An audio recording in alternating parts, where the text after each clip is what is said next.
Hey guys, welcome to the Hookup Baits podcast. Jojo's usually the host, but she's been doing such a fantastic job. We're gonna give her this one off and have man hour, right? Oh yeah. I got two of my most favorite guys in the world. These two guys fish with me more than pretty much anyone else. So, and we always a lot of laughs, always a lot of fish caught. And both these guys are slayers, so we're just gonna talk fishing, and all hookup baits and all fish, and then also talk a little bit about other tournaments. A lot of the measuring type spotty tournaments we do. Both me and Tom do a lot of those, so we'll touch on a little bit of that, but just fishing. So start off with Tom. Sweet. Yeah. Well. Favorite hookup bait? Okay. So it depends. For bass. For bass. Okay.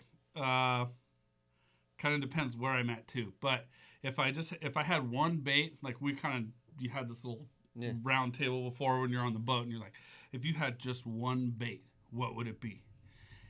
Honestly, the sardine 5/8 is pretty much your control. You can start anywhere with that, and if you're not getting bit on that, they're probably not biting. Exactly. Yeah.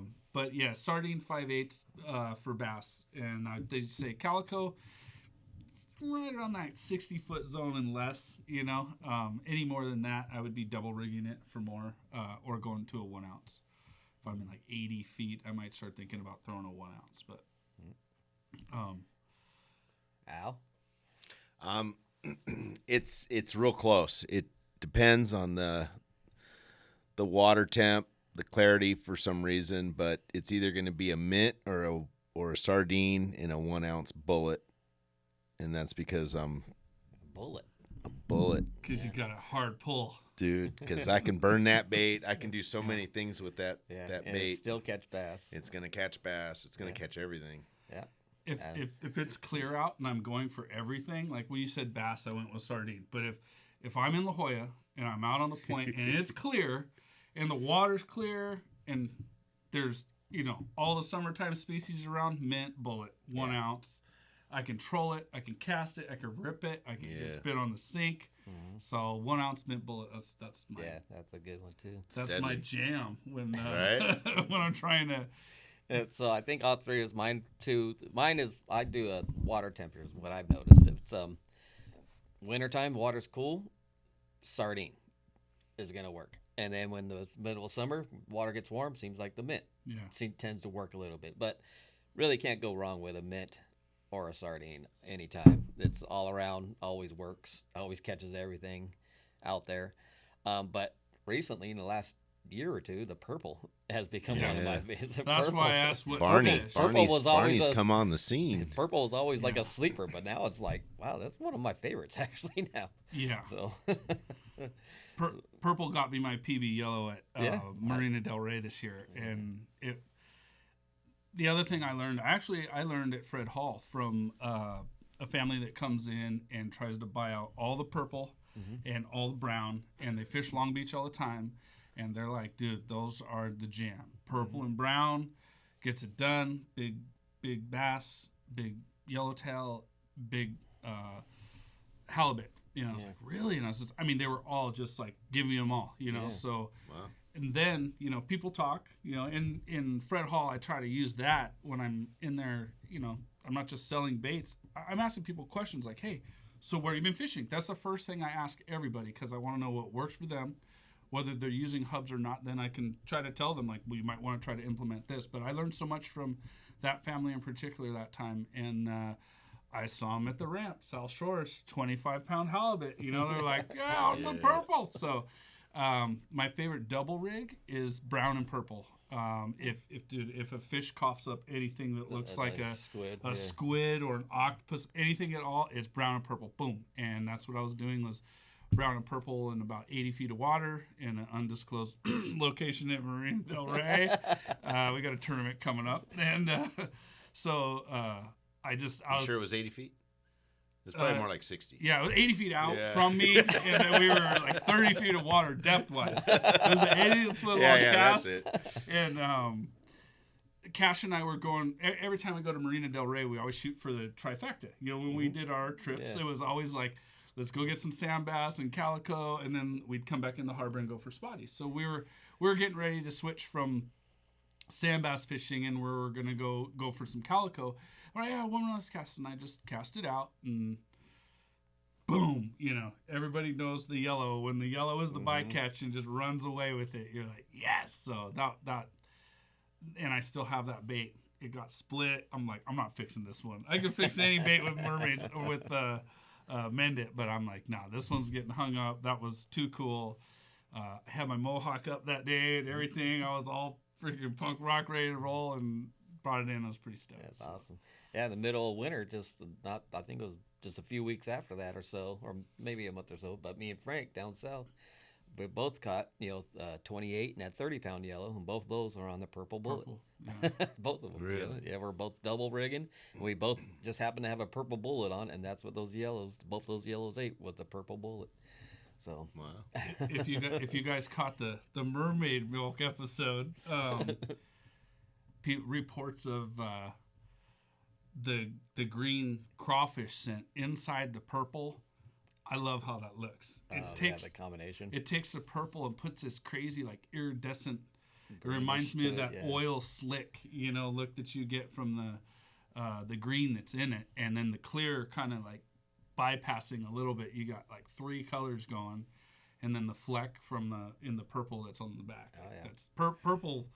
I've always got purple in the mix, and I've always got sardine in the mix. If I go out fishing without those two, it's because there's been a specific bite. Yeah. Oh, the red crab would be the specific. When the red crab are around, of course, the red crab works like nothing else. Or dark days, dark baits. I'm sold. The morning time, I've always, pretty much red crab work year round, but in the morning. As soon as that sun comes out, it's just like a light switch. It stops. Oh, it's mint and sardine. Yeah. If you're not Yesterday I had red crab on, right from the word go, and caught fish on it. I was probably why we didn't get our last 2 fish. We were getting sexy. We had this sexy sardine going. Yeah. I guess my favorite color would be the sexy sardine. Yeah, but actually, the sexy sardine and the sexy smell both. Yeah. But those aren't always available. But yeah, that's the problem. Yeah, because come on, man. When they are available, I'm telling you, we when we were out, we were fishing the Tanner Banks, right? We go out there to Tanner Banks, exactly, and that sexy smell. There is no better bait for yellowtail. Yeah, and I proved that over and over and over again to so many people. Those yellowtail do love the sexy smell. It's great. Incredible. I've been hoarding my 1.5s. Like I have like the 1.5s from last year's release. Yeah, yeah. Yes. I still have some. I'm not selling them. Maybe you kick some down, dude. What's up with that? I sell them in the restrooms down at the landing. Black market. Yeah, double markup. But that's a hot one for me. I do like those.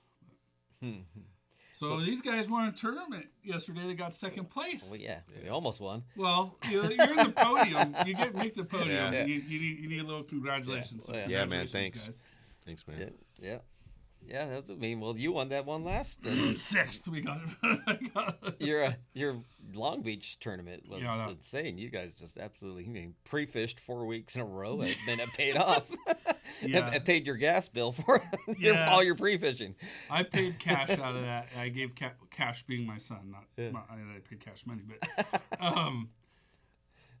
we put it. Long Beach always intimidated us on the inside. It's a place we love to fish, place where we have selective success. So it's like, we'll get an awesome sand bass one day, or we'll get great couple calicos. Like outside, I love that area. Inside, I kind of get like shoehorned, And it wasn't until last year, Cash and I really felt like we figured out the difference between fishing Long Beach spotties and San Diego spotties.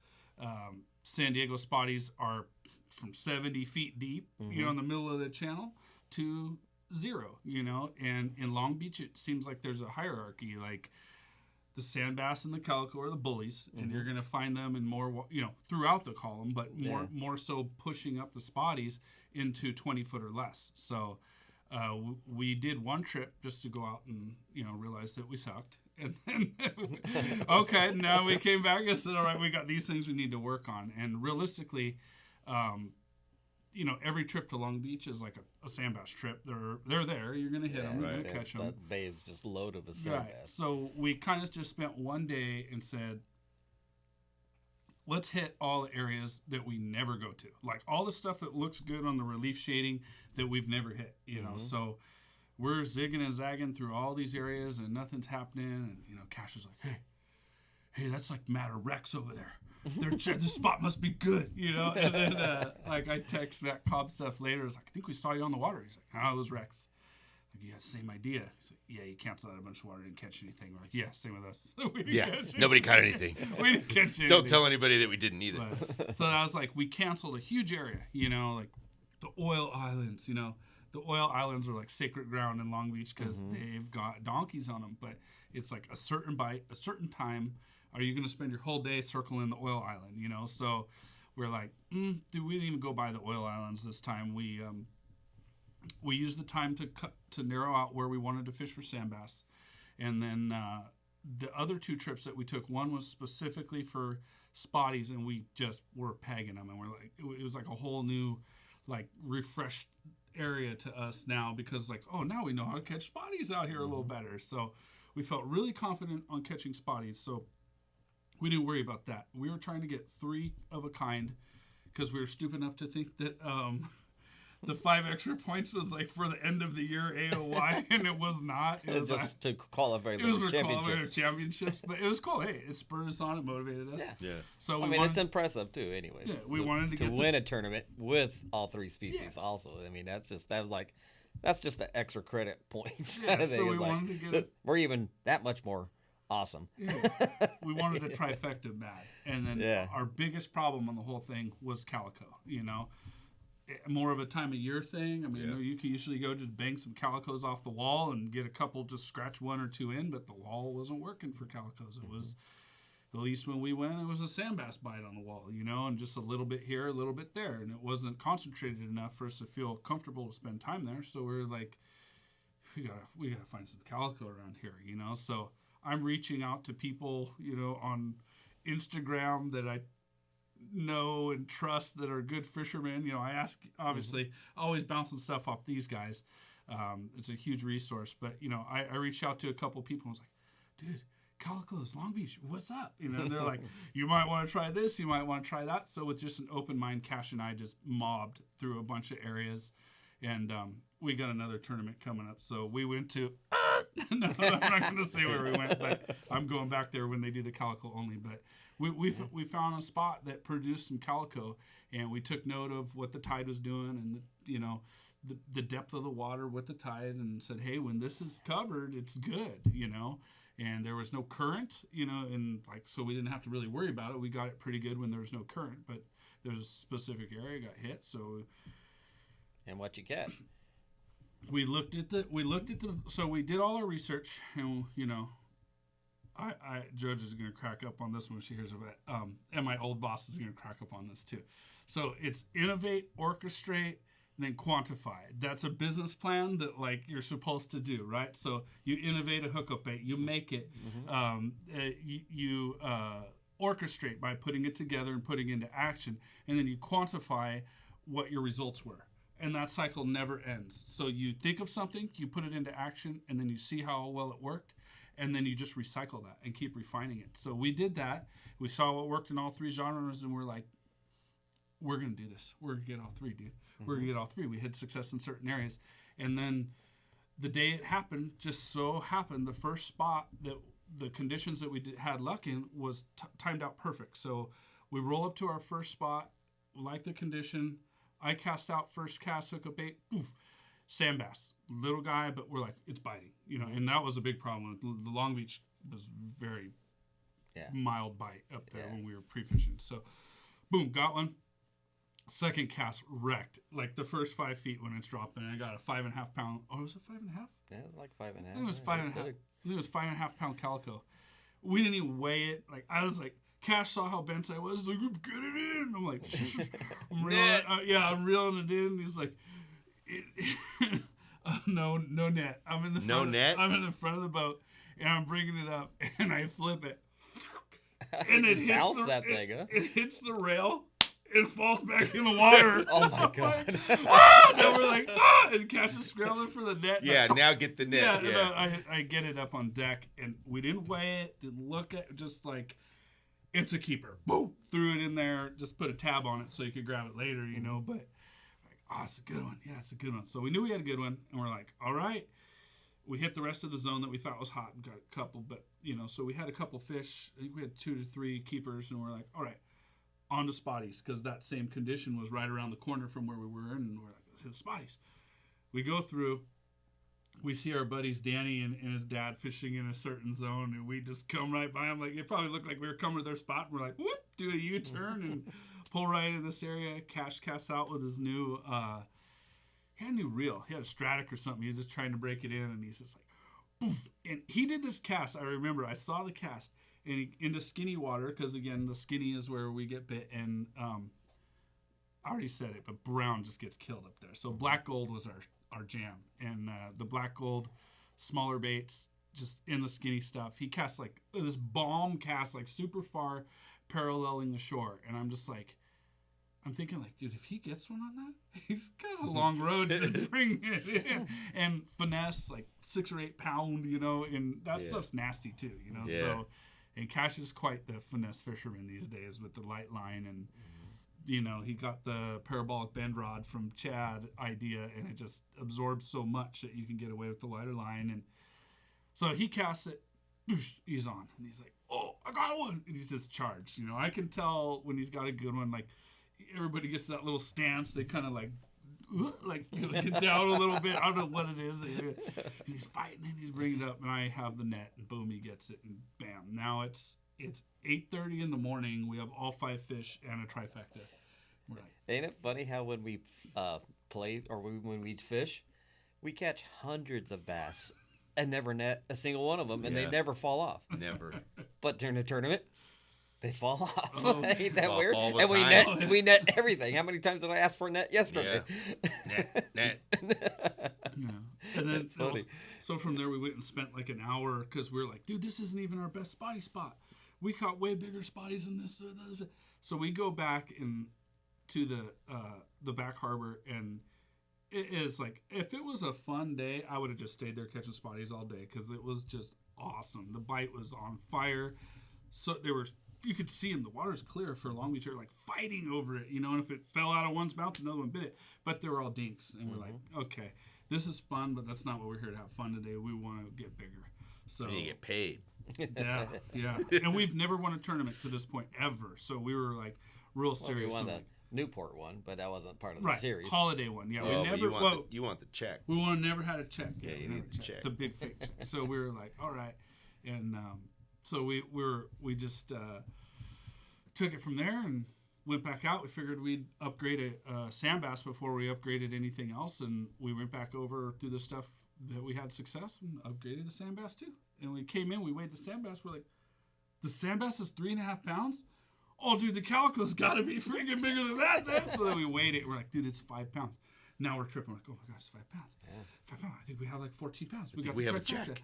But I think we have a check. Yeah, but our smallest fish is a spotty. Do we get rid of it? Do we not? You know, but we kept it and we did the spotty and we got the trifecta. Yeah, and he got the trifecta, but then he got the heaviest weight of the tournament, including Masters. I mean, No? No? We would have been second. The oh, Masters, really? I thought you guys were the heaviest out of everybody. No, there was a team that was freshwater guys. And Oh, it was their guys. first try. Oh, they did, and they cut that big one. They were at the oil island and Yeah. they smashed a big one. So it Oh just yeah, I remember that story. brought them up about a pound or so above what we had. So Yeah. we were stoked. Oh, yeah, you guys still did awesome. That was impressive. Thanks. So, Yeah, we're all right, excited. we're gonna let Tom catch his breath, and we'll be right back.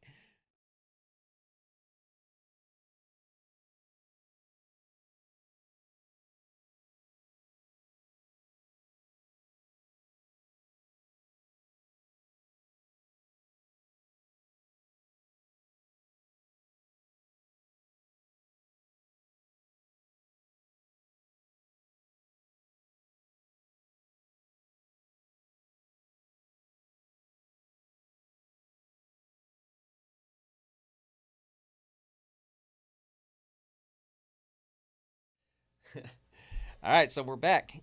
Okay, and let's ask Al. What's up? What is your favorite tournament memory? Ooh. I don't know if I have one. I wanted to see if yours was the same as mine. He's got a montage playing in his head right Yeah, now. because like, man, on the spot Check. like that. Check.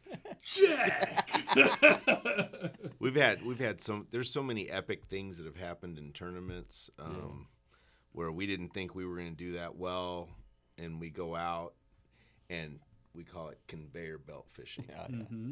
They've had a lot of conveyor belt Oh, fishing my where God. it's just fish after two at a time coming through over the rail, just constantly, all day long. Yeah, we hit the first spot, and it's like you drop down, and it's like halfway down, your line just flying off the reel, and you're like, you set the hook, And and it's two big ones. yeah, two and you're big ones. bringing them up, and you're like, With the double are you rig. bit? Yeah, I'm bit. And then you're like, oh, there's a 4-pounder, there's a 5-pounder. All right, culling tag, boom, boom, boom, right? Mm-hmm. And then, you're getting your business taken care of, and then Chad's. Here come two more over the rail, and it's just crazy. And it You're stays just, like that. Yeah. I mean, and it's really in 2 drops, we catch a limit. Yeah. We've had a lot of times. We park at the spot, put the troller out, yeah. drop. There's 2. There's 4. Put those in the tank. Drop one more time, and there's 4 more. You have a limit of fish in 2 drops. It's crazy. First time I saw Chad do that was in the Bay Basher, and he was up front, and he was just like, it was like a ninja. Like, there was like 2 coming in, the bait's already going back over, and 2 are going Oh out. yeah, yeah. Oh, you had this You- whole you- vibe You, going, man. yeah, you just flop them on the deck, and go pop, pop.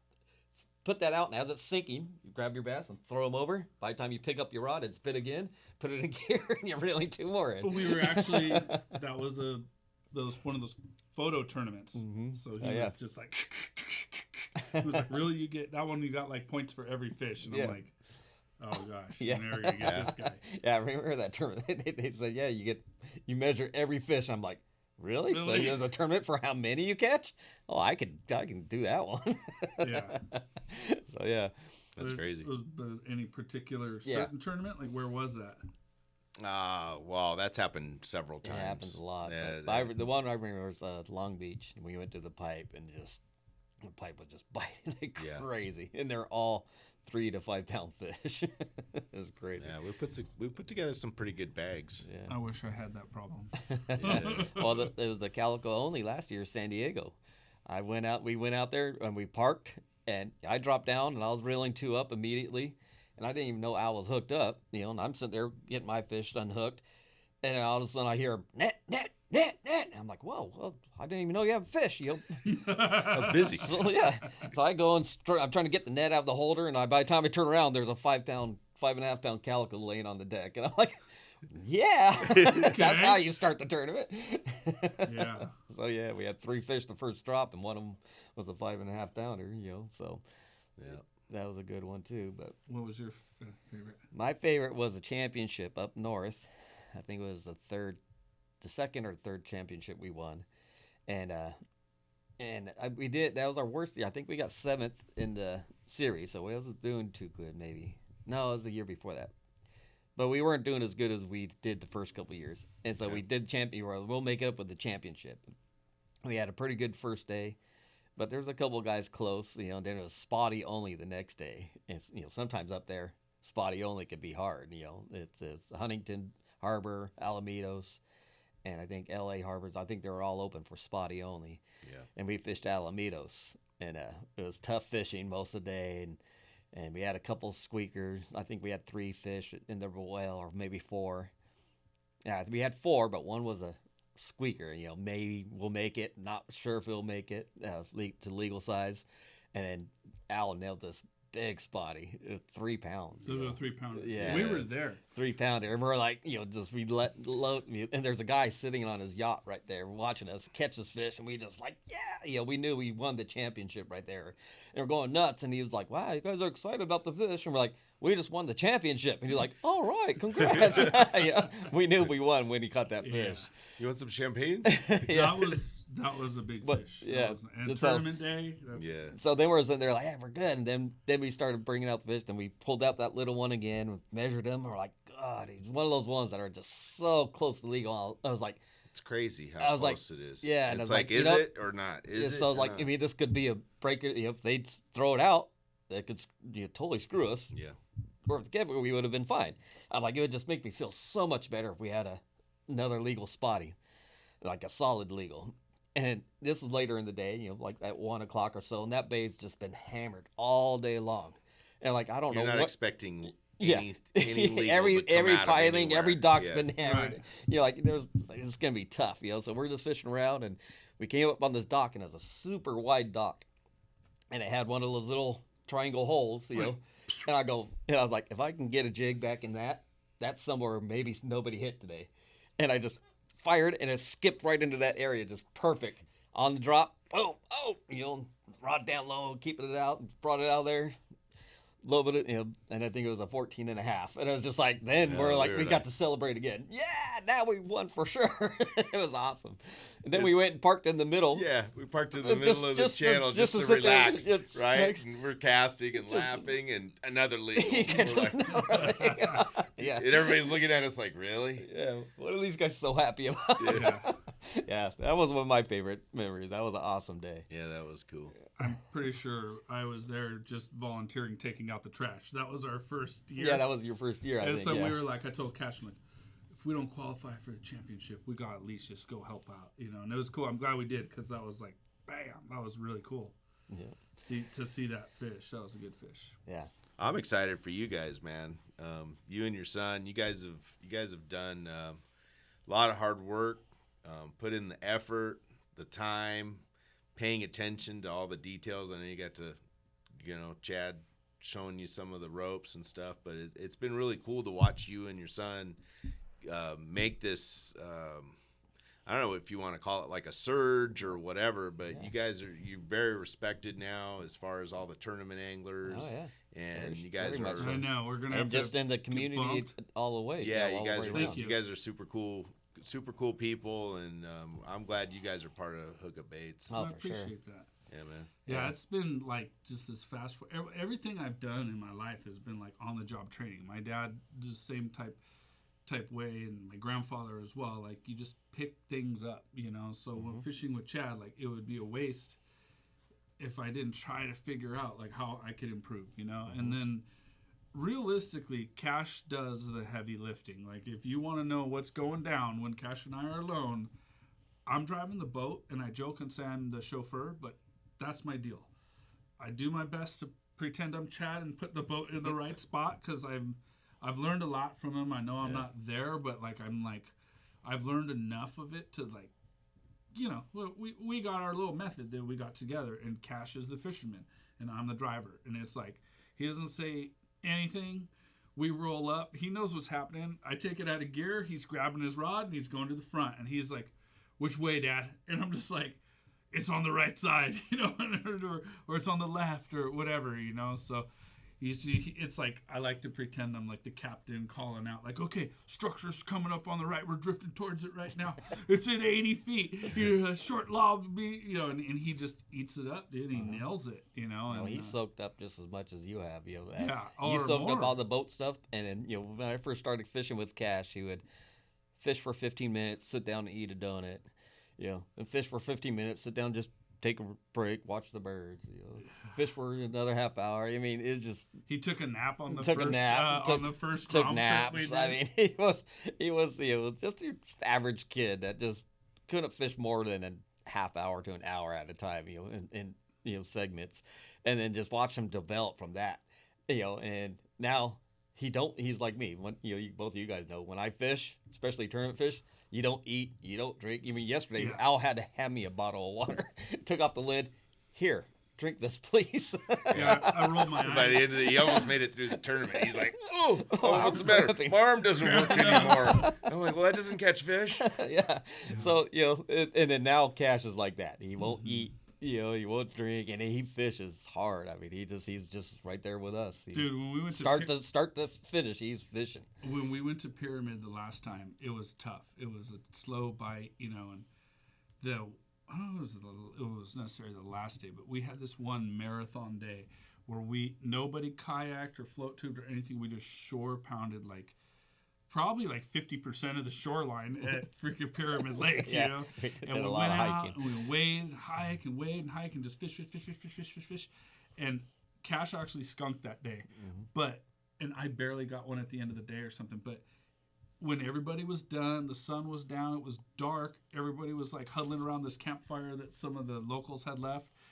Dude's still there, just grinding, you know, just still fishing. He loves it. It's his thing. He's blessed with the talent.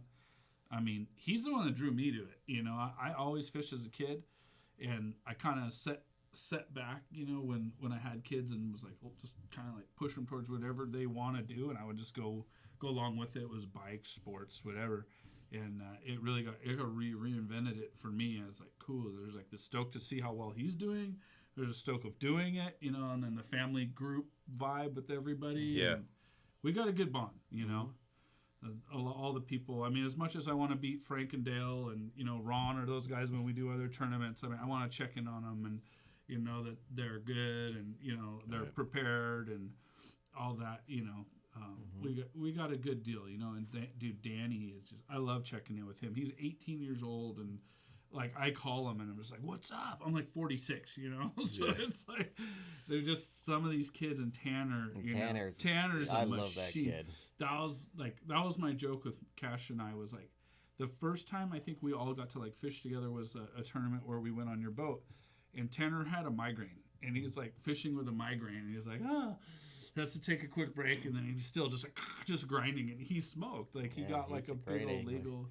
Well, I love that, you know, him and his dad are members of Freedom Boat Club, and he's been catching a lot of nice fish lately, right? And so just knowing his dad and then knowing Tanner, his dad's not a fisherman at all, you know, not a fisherman, didn't seem like a boatman at all or anything else. So I asked Tanner, I go, hey, who's driving the boat and who's setting up when you take the Freedom Boat Club out? And he goes, me. I go, you doing everything? He goes, as soon as we leave the dock, I drive the boat and I set up the drifts. I work off the navionics. I watch my fish finder. Everything I learned on your boat, you know, doing the Grom trips. That's what I do.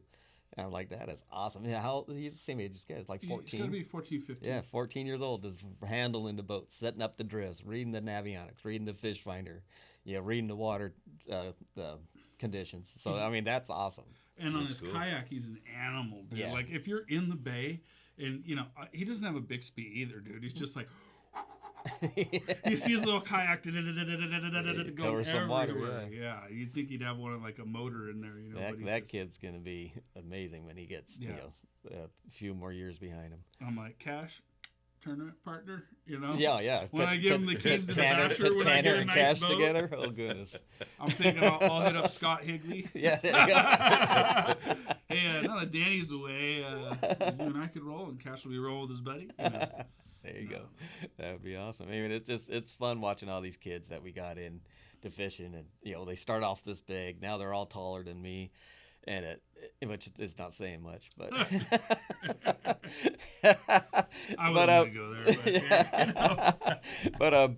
But just to see that angler, you know, Little Paul, that we still call Little Paul, that's, you know, over 6 foot tall. Little 6'2" Paul. Yeah, how great of an angler he is. I think Cash picks up on some of his stuff because, like, now Cash has got the cowboy boots. Oh, really? Paul's got the cowboy vibe going. Yeah, that's cool. Awesome. So, I mean, it's just cool stuff. It's just good fun, man, for the kids, and it's good for them. I mean, yeah, totally good. And keep them off the computers, off the games, off their phones. Get them outside, man. Show them what life's about. We need a lot more of that. I know. Yeah. But it's just hard to find kids with that drive, that, you know, that thing. There's like a little pocket of them, you know, but it's just not like mass appeal. I think the fishing thing is popular in a cool sense, you know, is where it's cool on the surface, you know. But you can tell the difference between the diehard, the ones with a real passion for it, right? And the ones that know it's commercially cool right now to fish. I mean, when I fished when I was a kid, I was like an outcast for it. You know what I mean? I was like a little skater dude. I was like a punk rock hillbilly, is what I considered it. You know, like a little skater dude. I was all into like punk rock and like doing something that everybody thought was uncool was like the raddest thing in life. I'm like, this is awesome. Another reason to think I'm freaking out there. Oh, bass fishing's awesome. My neighborhood was totally different. Like my whole neighborhood were fishing. That's like if you didn't fish, you're you didn't fit Dork. in. Yeah. Yeah, it was like we fish and fought. If I you ran didn't those- do either one of those, if you didn't like to fight and you didn't like to fish, you were not part of the group. You're out. Yeah, it's crazy. I used to run those Al Agnew T-shirts. I don't know if you guys remember those. Do you know what I'm talking about? No. Oh, dude, I think it's Al Agnew. It's like the freaking all nice like airbrush bass jumping out of the water, biting a Oh, yeah, spinner yeah, bait. yeah. Like they're like, mine were the who's that other guy? Oh darn it! He always did all the pelagic. oh, it's fishing. Bill Agnew. Bill Agnew. Oh, I know who you're talking about. The one Gary. That, oh darn it! It's the one that Bill Boyce was really good friends with. Can't remember his name. The artist, and all his shirts were all back then. And it's the Dorados and the tunas and all that stuff. I used to wear a ton of those. Now it's Amadeus Bachar, dude. That guy, you guys see his art? Uh-uh. Well, I'm sure you have. Like I got his That calico was sticker on my truck, Oh. but he does like the best multimedia artwork. So he does like watercolor on top of like all different kinds like sketch, and I think some of it is actually printed as well. But he does spotties and all this, and so for Christmas this year, our buddy Sean, Sean's like the buddy that's just nuts. He'll like stoke you out. Like, I'm just gonna stoke you. I just sent you $20 for lunch. You're like, what are you doing, dude? And he's Yeah. like, so for Christmas, he hooked us up with a calico, and he got one for me over an old graph of San Clemente Island because I got a big one when I was out there. And then he got Cash one, a calico, and it's over an old graph of Point Loma because that's where Cash has his PB at. So, Wow. but he does a lot of cool stuff. He's got like honestly, like when you were saying that, like the pretty much most of the relevant, realistic artwork with fish in it right now is probably him. So Yeah, I gotta check that out. yeah, he's awesome. You just check it out. That is cool. Yeah. So what's your PB on a hookup bait? Biggest biggest fish was that tuna, right? No. Biggest fish is the black sea bass on my birthday a few years ago. Yeah.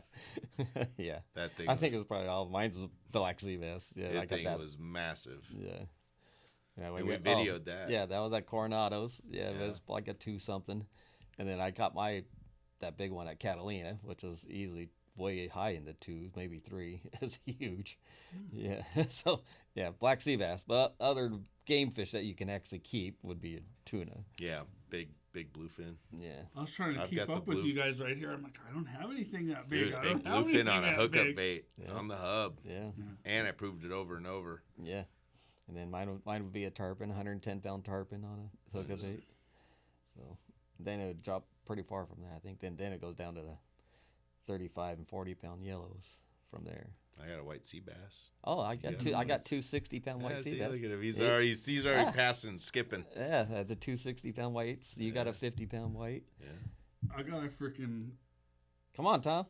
I got a freaking great white when I was Oh, Hey, that's you true. did. That's true. free fishing, but that was just accidental. But legit, like caught. There's a couple of things that just floored me. I mean, I helped Cash with his big black sea bass. Yeah. That was like 150. I felt like I was part of that catch, but that was Cash's catch, so it's not like my PB. My black sea bass I got was about 50 pounds. Mm-hmm. It took us 3 black sea bass for us to get a picture of one. Remember, I'd be like, get a picture. They're gone, you know. But Yeah, I remember that. one of the gnarliest ones is I got like a 30-pound angel shark in like 8 feet of water back in the caves and on a 1/4 ounce. Those Yeah. things are So gnarly. everybody wants to talk about how hookup baits hook bend. Yeah. If your hook's bending, you might be on a rock. You know, you might, Yeah. if the hook passes in and it's in If in it's the on the arch, curve of the Yeah. that hook, it's not bending. Yeah, I mean, and I was lifting it out of the water. I just so happened to have real heavy line because I was fishing San Diego Bay, and line really doesn't matter there. And I almost line heaved it. Like I had his head out of the water. And Cash like, "You're not bringing that thing in the boat, are you?" And I'm like, "Watch me!" Boom! I bring it in. Bam! Crazy. Gnarly teeth. I know it was sitting down. I got there one of eating those spotties. a tournament. Me and Al on San Diego Bay. It was last year or the year before. I Yeah. caught a big angel shark like that. He's a 4 or 5 footer, and I brought that thing up to the boat, and he was snapping his jaws like a dog or something. It's like, like and the teeth it's like come out and go back like the movie Alien. Yeah, You're I was like, "Ah!" I am not even going near that thing. Yeah. That thing is as mean as could be. It's just gnarly. Yeah, it was as long as the front of the deck of my boat. So I was like, Yeah. okay, I'm good on these things. But my 32-pound yellow was my big plegic for me. That was just this year. But hey, it's going to be a good year this year. I'll tell you. Oh man. I've learned a lot, since Well, the that's last few times. the cool thing, man, is every time you fire a bait out, you have no idea what's going to happen. And that's, it's something to be talked about. It's like, I've been fishing the ocean since I was a kid, fishing saltwater, but I've done, a lot of trout fishing and stuff. But the ocean, and most of it's been live bait and squid. A lot of times when I bought my boat, it's, like I said, it's a squid. It's all we fish was live squid, dead squid, fresh dead squid. And we would catch, maybe 5 different species in a day or something. But then when I started using hookup baits and only hookup baits, now we're catching 10, 15 species every time we fish. You go out, it's just crazy. The amount of different fish you catch just by using a hookup bait is just like, there's something to be said there. Like every fish in the ocean will eat them, and you'll catch them on a regular basis too. Not even trying for them. Like all our big white sea bass came when we're not fishing for white sea bass. All our big practice, catch, and release. Hell yeah. You can't keep them all, dude. You don't want to clean them. Oh, we honestly, we release 95% of what we catch. For sure. Or more. Yeah, probably more. I mean, we keep very little. Me and Jojo, yellow or we keep a fish if we want to eat it that week. Yeah. And for 2 people, that's 2 reds. That's plenty of fish. That's basically what we'll keep on a normal week. And we post about 2% of what we catch too. Yeah, we don't post the it other all thing. It's crazy.